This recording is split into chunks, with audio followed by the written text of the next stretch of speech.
Zaxby's just out Philly the Philly again.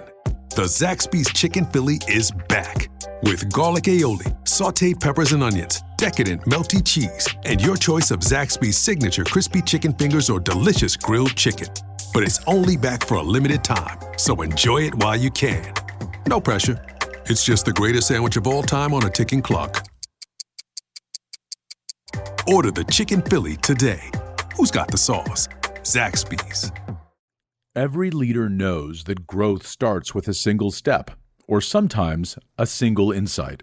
Our Paper Napkin Wisdom newsletter is designed to deliver those insights straight to you. It has already helped so many others, so why not make it your next move? Sign up at papernapkinwisdom.com. Welcome to Paper Napkin Wisdom, where we share pearls of wisdom shared by some of the world's top entrepreneurs, leaders, and difference makers. Here's your host, Govind Jayaraman. Hi, my name is Govind Jayaraman, and this is Paper Napkin Wisdom, episode 211. Have you ever wondered how a small idea nurtured with passion can transform into something extraordinary? Today, we're diving into the inspiring journey of Roberta Perry, the founder of ScrubzBody Skin Care Products, a brand that started with a simple idea and became a symbol of authenticity and care. Imagine turning a personal challenge into a thriving business, one that not only delivers high-quality products, but also builds a community around wellness and connection. Roberta's story is proof that you already have what it takes to begin. It's just a matter of starting and staying true to your values. As you listen, you might notice how her reflections resonate with your own journey. You might find yourself thinking about how self-care, authenticity, and resilience could unlock new opportunities for you. Or perhaps you'll discover a spark of inspiration to embrace your passions in a way you hadn't considered before. Share your reflections with us with the hashtag Paper Napkin Wisdom, and let's begin this powerful conversation. Let's dive in. Roberta Perry, welcome to Paper Napkin Wisdom. I'm really excited to have you here today. Yay. I'm very excited to be here. Thank you for wanting me. Well, you've got this is a really busy time of year for you. And I know, so you're hopping and the factory is buzzing, but your paper napkin is really interesting. It's a simple napkin. It says, "Leave no stone unturned!" ! And you've got a smiling face underneath it. Why did you share that with me? So for me, it's a story that I say it all the time. Everyone's like, oh, and I'm like, no, that's not why I'm saying it. So my late sister, who was my best friend and started this business with me, it's going on 8 years. She passed in February of 17. And it's amazing how just everything pivoted. But what had happened before was, as we were building the business, as we were doing things, you always have little things and okay, your style and that style. And, and so of course we had snippets and little conversations and, but we fixed them right away. Like we knew, right, okay, there's something, we need to discuss it. We need to get rid of it. She needed time for certain things, going on in her life. It was like, okay, how can we pivot and shift? And so there was just nothing that we didn't tell each other.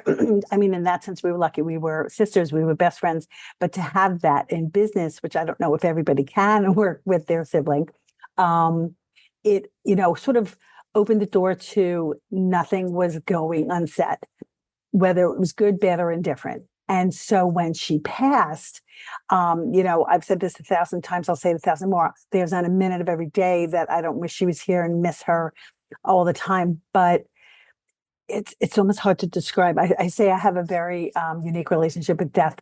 It's because she knew exactly how I felt. And I knew exactly how she felt about each other, about our relationship, about the, familial connection, the business connection, the friendship connection, the children connection. It at least gives you some kind of peace of mind. You can't bring them back. So I speak about her as if she's literally right next to me. You can't see her, but she's right there. But more importantly, it's just, there's no regrets. And I think the number one thing that they always say, lying on your deathbed, it's what you didn't do, what you didn't say. We all mess up. We all say stuff that is stupid. We all do stuff that's stupid. We all make mistakes. Of course, we're human, of course. But it's the stuff that you're like, no, I didn't say it. I wish I did. None of that. So curl under that rock, find the moss, scrape it down, get to the root of it, with the people that matter the most to you. Of course, you can't do that with everybody. And so that's another corner, is you sort of hone that list. But with the people that matter the most, to me, it's go deep or go home.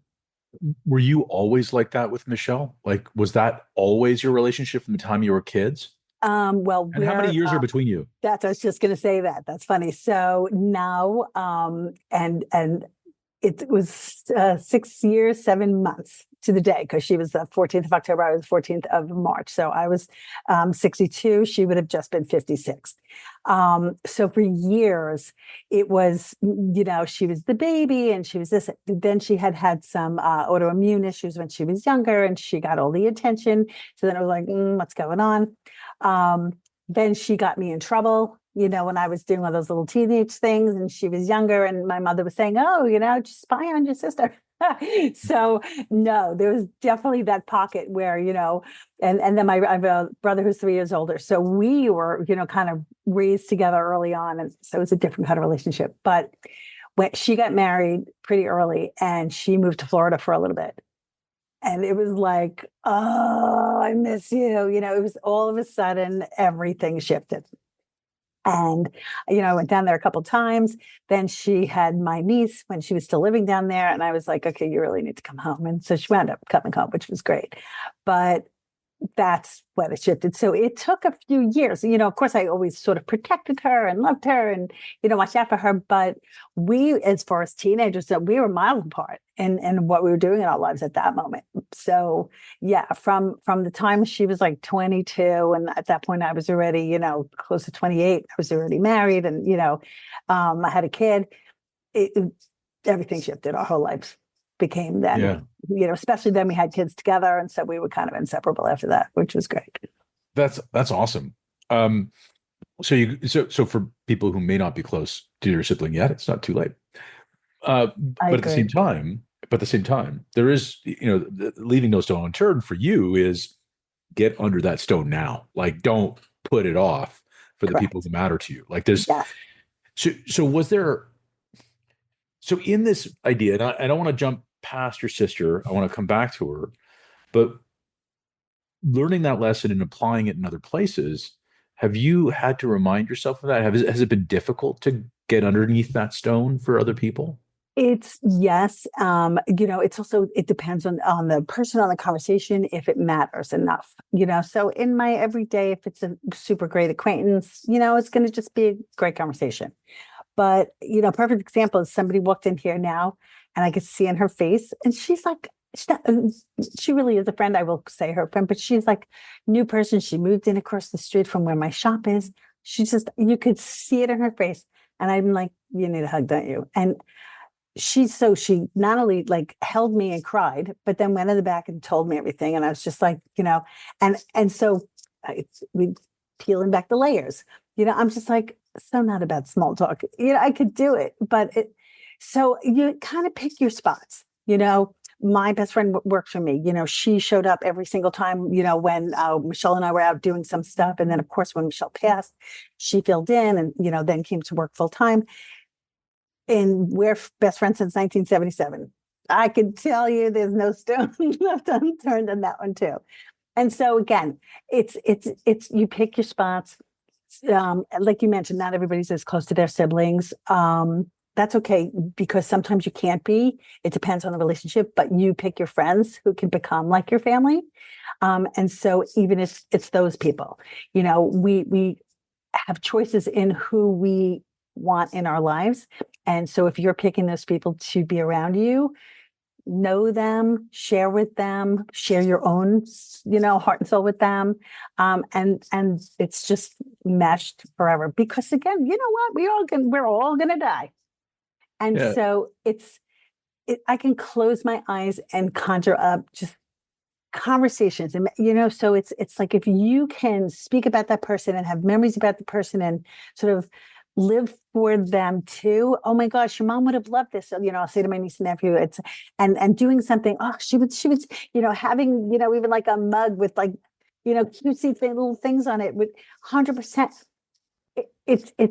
It's weaving them in and out of our physical lives, even if they're not physically here. And that to me is if you have no regrets and you're not sitting there with any guilt and you're not sitting with, and so I kind of try and do that in every aspect of my life.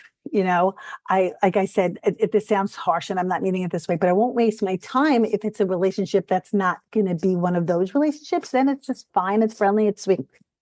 It's nice.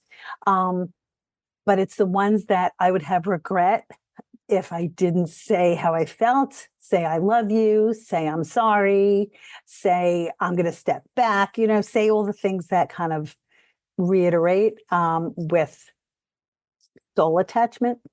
Yeah. So, okay, let's sort of go backwards and then come back again. When what we're talking about here is ScrubzBody Skin Care. It's your business that you started with your sister, Michelle, and you were in the business for a decade plus, right? For a little while before she passed. And she yes, passed 11 suddenly, years. right? She passed very quickly. She got ill and passed in a short period of time. Yes. And when you're talking about no stone unturned, I mean, as an entrepreneur, one of the things that some people will say, oh, you're talking about opportunities. But you're not just talking about opportunities. You're talking about human connection with thoughts and feelings. And I think that that's something that people don't always get. Is that a term that you and Michelle used, no stone unturned, or is it something that you coined? No, I coined it after, I guess, really right after she passed, where I kept saying, I have no regrets. We left no stone unturned, and so I had like little snippets on, I'm like a jot downer, and so I have little pieces of paper of everything that I was going through, because really the first year I was numb. So anything that I could do to kind of pull it in was giving me some comfort. Tying it into business, truthfully, I feel it's like taking opportunities and not being afraid to, seeing what your business and your customers really want, as opposed to what you might have thought you needed in the first place. Like, to me, it could really go in any which way. I'm in a business group, and, I could sit there, we'll really talk, down to the nuts and bolts. How many new subscribers did you get? How much extra cash? Maybe how was your holiday season? Sometimes you're like, you're with other people, say anything, or you might exaggerate, or you're like, no, you want to dig deep. So it's like, okay, let me peel back this layer. Here, I did X, Y. So it to me, it's a sort of a phrase that can go business, personal, soul searching. Yeah. Is there a difference though to you? Like, I think that for you, your business was very personal and is very personal, right? Yeah. So I think when people say it's just business, it's not, it's No, never, it's always just, it's relationships. Yeah. See, I know it's backwards, but it says skincare products, but what it really should say is customer service. It just happens to come in jars and bottles. Yeah. Our whole, the whole, I'll call it a motto, but it's really our whole business, is customer service. It's treating people, making them feel better, after they leave, than when they walked in. Whether it's via online orders or from the shop, it's making people look at themselves better, me time. See, again, leaving no stone unturned. Seriously, could go deep on the inside too. What haven't I done for myself lately? What am I missing? Why am I upset? Why am I frustrated? Let me dig a little deeper. Let me peel that layer back, and a lot of times, I'll have people come in here, they're almost apologizing because they haven't been here for a little while. And I'm like, stop that. You're here now. You're exhibiting self-love, me time, and cool. Yeah. And you sort of see them stop and like, all right. I'm worth it, right? Yeah. I think that's really cool. I think what's really neat, and you didn't say it, and it's maybe weird to talk about in this way, and you're not happy she's gone, but it happened for you because she's still there, right? I mean, she's with you and she's made an impact with you. Yeah. And again, for you, that didn't come about right away. It took you a year to get there, At least. Yeah. but you got to do it through this idea of looking backwards. One of the other things that you said, it was one of those relationships. It's not okay to do this with everybody, right? Leaving no stone unturned in your conversation, in your life with somebody else, in your relationship with somebody else.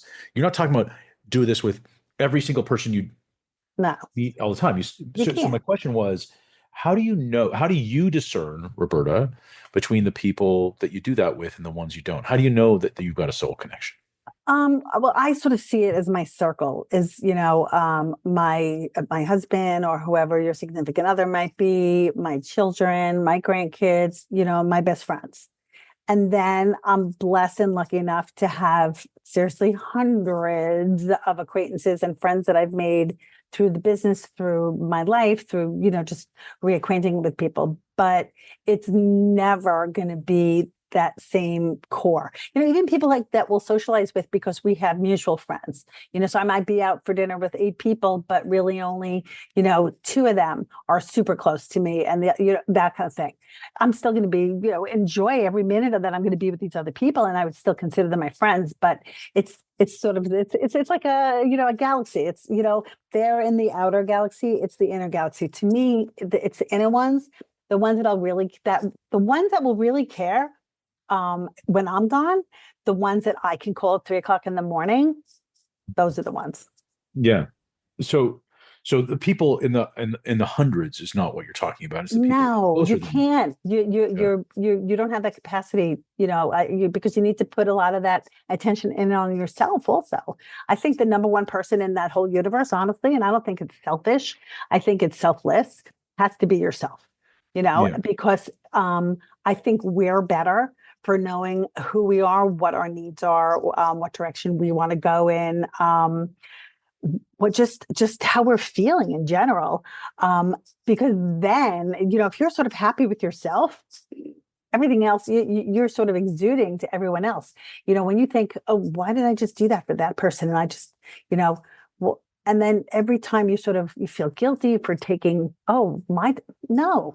So here's you, and then it's that small circle of people that surround you. I think those are the people that you can just peel back all the layers with, share yourself with, have them share themselves with. I guess it's the key is that they'll know you'll always be there for them, and vice versa.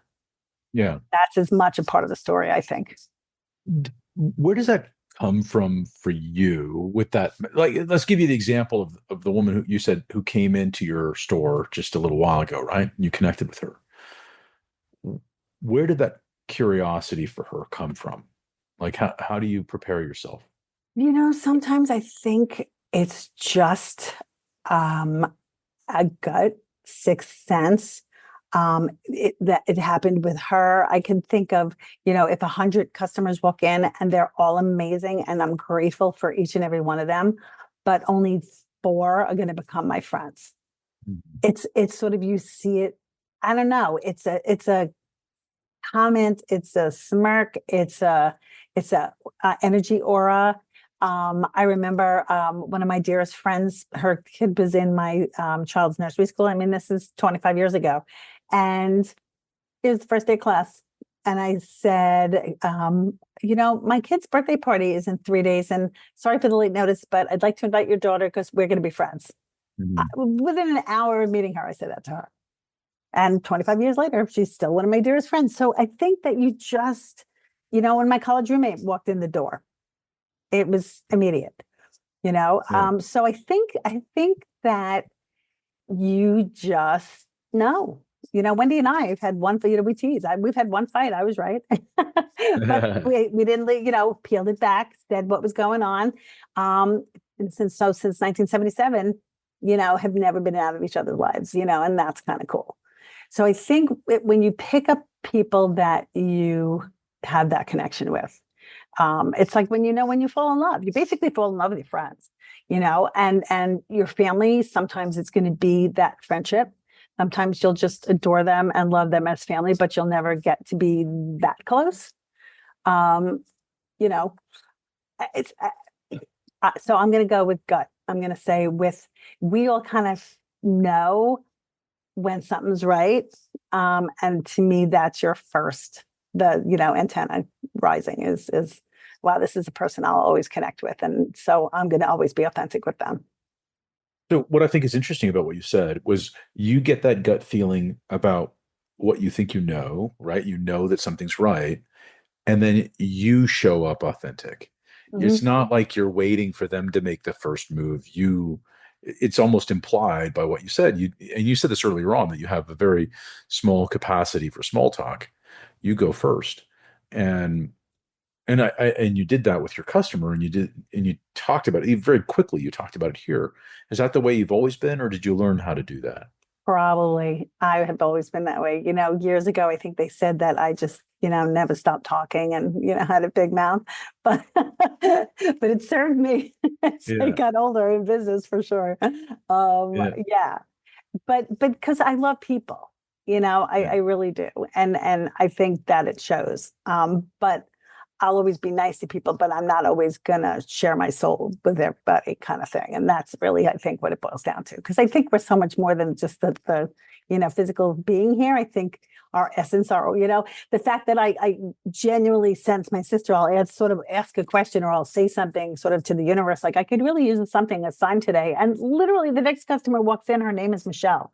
I mean, like stuff like that happens always. So I Yeah. kind of just believe in that sort of energy. So yeah, I think it's all swirling around us. And I think some of that, as soon as you collide, um, you know, that person was sort of meant to be one of your That's people. amazing.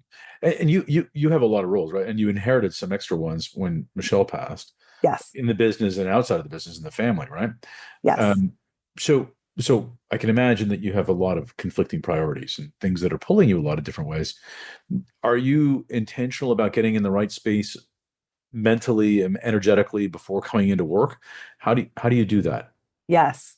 Um, I basically, I'm going to give a shout out to my original business mentor, Donna Maria of Indie Business Network, because she always said, build a business around your lifestyle.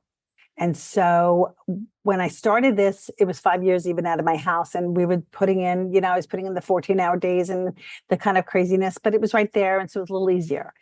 When I got a shop, it would have been very easy to go to that 9 to 9 retail, crazy, 6 days or 7 days a week. But what we did instead is sort of gear it towards our lifestyle, gear it towards the sort of the community, because it's more of a restaurant kind of bar town, the main street that I'm on. There's shopping, but it's more of that. And so people stop shopping at 5, 6 o'clock because that's when they're going out to the restaurants. And so we're like, well, what are we staying open late for? And so, I'll roll in at 11:30, 12 because Wendy will open on those days. And, I'm then closing and so I'll have one day. And so I can like this morning, I, had to do a bunch of errands and I had a drum lesson and, a bird crapped all over my car. So I went to go get my car wash. And so it was amazing. So at 20 after 12, I walked in, she's like, okay, we had this customer and that customer, and I did this, and this. I'm like, amazing. Sat down, did a few things. So, and then she'll check out and I'll be here for a couple hours by myself, and about to stay late, I'll stay late, so it's so flexible that I'm able, if I'm traveling, she'll cover my hours. If she's taking her time off and doing a trip, I'll cover her hours. It's so conducive to a lifestyle around a business that I absolutely adore. So juggling, my elderly mom, she comes here, she'll like put stickers on bags. So we put her to work, so that's kind of fun. So I've managed to incorporate my personal life around I should say, I managed to put my business around my personal life. Yeah, yeah, yeah, yeah. And they work in harmony, which means that I can just do this until we don't want to do this anymore, and it's Yeah. just, I teasingly say to my husband, well, as long as you're working from home, I'll have a store, bye, see ya. Yeah. So like leaving no stone unturned for you has also meant think differently about your business so that it can complement your life in a way that's 100%. unique. Now, you've also done this. You're very creative in the way you market your business. You even have something different around how you approach Black Friday. We were talking about that. You Hmm. don't do it the way everybody else does it, right? No, No. So I mean, we'll on Black Friday and Small Business Saturday, we'll do, like a gift with purchase. So we'll do something, we'll celebrate that it is. But the Friday before, we actually do I like a customer loyalty sale, buy one, get one free. And it just gives everyone an opportunity when they're not running around. It's the week before Thanksgiving. So they just barely even started their shopping, so everything is just calmer. And we've done it this way now for like 7 years, and it just keeps growing. And it's really, like I said, it's like a loyalty sale. We advertise it a little bit, but it's mostly just through our customer emails to let them know what's going on and remind them, to take advantage of it. And it's absolutely, it's the greatest day of the year. But it's because you see the excitement of people, and we're so humbled by. I mean, I have customers. I'm doing it 18 years, and a lot of them I had met when I was demoing. We had started more as a wholesale thing, so like demoing at a Whole Foods. Oh yeah, I remember meeting you in New York City, blah blah blah. 12 years ago. Like the gratitude, so humble, and sometimes they'll only show up once a year. That's okay because they'll order for the year. We don't care. It's the greatest thank you. It's a thank you from them to them, and a big you're welcome. So and it's also so consistent with, with the vibe of your product and your company, that you're taking care of people, helping people chill out. You're giving them an easy. Thank you for that. I appreciate that. Right? Yeah. Like it's really, really cool. Yeah. So tell me how you've been able to, you say that, your sister lives on in things and events. How does she live on in events? What does that mean to you? So thank you for bringing that up, because I would have hated to forget that. So one of her ideas, and this is one of my favorite Michelle stories, is that back in our first store, which was super teeny, it was half the size of this, maybe even smaller, we had this tiny little room where the massage therapist would work out of. And she's like, I think we should do parties, and she kept reminding me of stuff that we had done with our children when they were younger. And I was like, because at that point we were like more wholesale, and I was just like, I kept poo-pooing it. And so she was just insistent. And when I finally relented and I said, okay, we'll try it, she runs out to her car and she trots back in with her bags, and she's got platters and stuff like all ready to party. I'm like, so she knew, of course, that she was going to wear me down, which was really funny. So it has gone through probably 3 different iterations, because when we started, it was way too complicated, but it morphed into our make your own scrubs parties. And so people come and they decorate and they get pampered with hand scrub, and then they create their own signature scent of the scrub. And so every time we do so many parties, Girl Scouts, ladies' nights, you name it, we ship them out. We have like a make your own at home. Every single party. That's why I say she's living right here. I hear this voice going, told you. That's great. Every single party. And it's great. And so we do same thing. Like, I don't talk about her with morbidity. I talk about her with joy, because, she was just so much fun to have around. And so when we're doing parties, and I'm saying, we wouldn't be doing this if it wasn't for her idea and her pushing my button. But they are one of the cornerstones of our business, and one of the things that makes us unique also, which is kind of cool. So we love cool. hosting events here. It's super cool. And so, one of the things I think that's really interesting is that I think you also carry some accountability, like this accountability in the sense that you feel responsible for not just bringing her with you, but sharing her with everyone, right? And I think that's an interesting thing. And I wonder how much of that comes from this napkin that you shared for me, right? This idea that you don't miss an opportunity to do that. Like leaving the stones unturned is turning the stones rather is honoring your sister.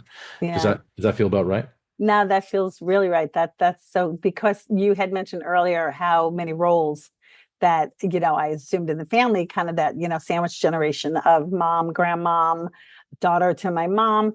And my brother is, very much involved, but he lives in, New Hampshire. We're in New York. So, it's not come here, your mom needs you, kind of thing. So for sure, that plus the business, but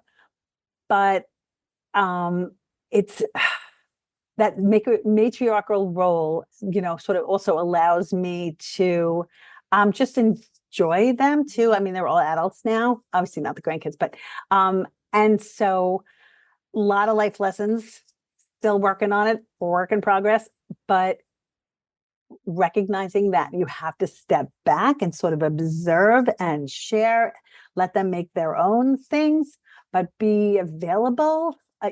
It's very complicated, but yet it's sort of not. It's kind of just a whole lot of love. It's a whole lot of it's a whole lot of humility, I guess, and gratitude. It's knowing, I guess this is it too. When you really, really, really know that life is so darn short, and that every day, that's why she was gone in 6 weeks, that every day could absolutely be the last day. It kind of makes you tell the people that and that you love them, fix those fights, get back in touch. Don't be afraid to, it's just sort of looking life in the mirror. That's why I say that, Death and I have an interesting, I lost 2 best friends. I lost my nephew. I obviously lost my dad, and he was older, and that's the one you kind of expect. But, so you go, I'm here for this really short window of time, and I'm going to do it as best as I can. It's amazing. So, what do you think? What do you think Michelle would say to you about your napkin, or what would she say right now? I think that she would be proud of me. I do. Yeah, because I genuinely carry her name, her legacy, her fun, cuteness. I mean, my sister, God bless her, was far from perfect. And we joke about Wendy and I, my niece and I'll be like, oh my God, your mother did blah, blah, blah, whatever. I'll say it to my nephew too, because it fleshes them out. It makes them real. We're not perfect. We're human. And so, but some people, I think they put like people who've passed on a pedestal. Yeah. And I don't think that that's kind of healthy, because no, they weren't. But she was fun, and she was irreverent, and she was sweet to everybody, and she was a great mom. And, so if I can continually convey those aspects of who she was, then I genuinely am carrying on that legacy. So yeah. I think you're right. It's a responsibility that I wear proudly and, want to do. Yeah, no, it's very clear that she's proud of you. It's very clear that she's with us. So that's, that part of it, I think that she would be. Yeah. I love it. Well, Roberta, thank you very much for your time and your sharing your energy with me. I think it was a beautiful story, and I'm sure everybody's inspired. If people need to get a hold of you, there's contact in the show notes to find you. Thank you for joining me. My pleasure. Thank you. Thank you for joining us on episode 211 of Paper Napkin Wisdom, and a heartfelt thank you to Roberta Perry for sharing her journey and wisdom with us. Isn't it amazing how a simple idea, when nurtured with authenticity and passion, can grow into something extraordinary? What if your smallest idea could become your greatest success? Imagine the trust and connection you can create by staying true to your values. How might prioritizing wellness unlock greater energy and creativity in your life? What could change if you focused on fostering deeper, genuine connections? Could your next obstacle be the stepping stone to something bigger? What's the one thing from Roberta's story that speaks to you most? As you think about it, why not jot it down on a paper napkin and share it with us using the hashtag Paper Napkin Wisdom? You never know who might be inspired by your insight. And if this episode resonated with you, take a moment to subscribe to the podcast, leave a review, and share it with someone who could use a little extra inspiration. Remember, every great success starts with one small step, and you've already what it takes to begin. Until next time, stay inspired and keep turning your small ideas into big results, and make it a great day.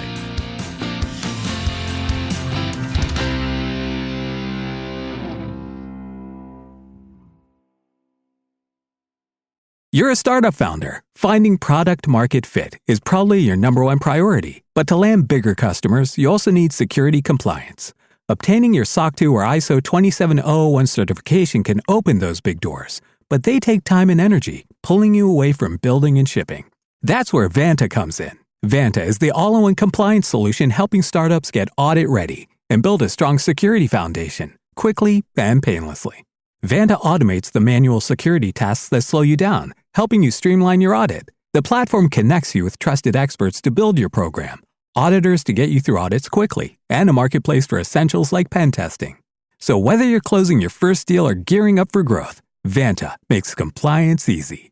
Join over 8,000 companies, including Y Combinator and Techstar startups who trust Vanta. For a limited time, get $1,000 off Vanta at vanta.com/simplify. That's VANTA.com/simplify for $1,000 off. What you're hearing is Hardie Fiber Cement Siding living up to its reputation as the siding that helps resist weather damage, no matter what Mother Nature throws its way. James Hardie knows how important a reputation is, especially when you're a home builder.